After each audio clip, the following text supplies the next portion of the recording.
గోషామైల్ నియోజకవర్గంలో బీజేపీ అభ్యర్థి రాజాసింగ్ ఎన్నికల ప్రచారం కొనసాగుతోంది. ఎమ్మెల్యే రాజాసింగ్ మాట్లాడుతూ గోషామైల్ నియోజకవర్గంలో ఎంఐఎం అభ్యర్థిని ఎందుకు నిలబెట్టడం లేదని అసదుద్దీన్ ఓవైసీని ప్రశ్నించారు. అసదుద్దీన్ ఓవైసీకి దమ్ముంటే తన మీద పోటీ చేయాలని అన్నారు.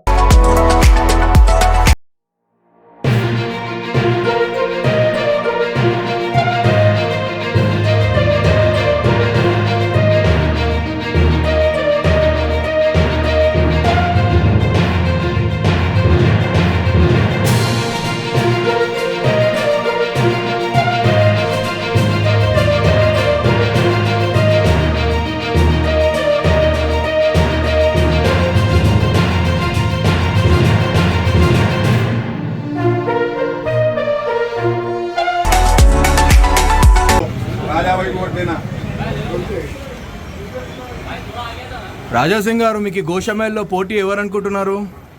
ఇప్పటి వరకు బీఆర్ఎస్ క్యాండిడేట్ గోషామైల్ నుంచి డిక్లేర్ చేయలేదు.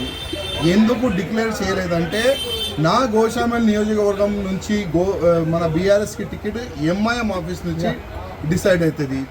ఇప్పటి వరకు ఎంఐఎం ఆ సదర్ అసదుద్దీన్ ఓవైసీకి డబ్బులు పోలేదు నేను అనుకుంటున్నా. అందుకోసము బీఆర్ఎస్ క్యాండిడేట్ ఇంకా డిసైడ్ కాలేదు. రెండు క్యాండిడేట్లో పోటీ ఉంది.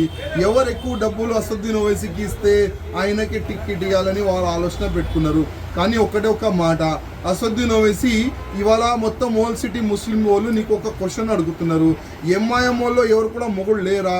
రాజాసింగ్ ఆపోజిషన్ పెట్టడానికి, ఎంఐఎం క్యాండిడేట్ పెట్టడానికి ఎవరు మొగుడు లేరా అని ఇవాళ ఓల్ సిటీ ముస్లిం వాళ్ళు ఒక క్వశ్చన్ అడుగుతున్నారు. ఫస్ట్ నువ్వు ఓల్ సిటీ ముస్లిం వాళ్ళకి సమాధానం నేను కూడా నీకు క్వశ్చన్ అడుగుతున్నా. నిజమైన మీ దగ్గర మీ పార్టీలో ఎవరు కూడా మొగుడు లేడా? ఎందుకు ఎంఐఎం క్యాండిడేట్ పెడతలేరు?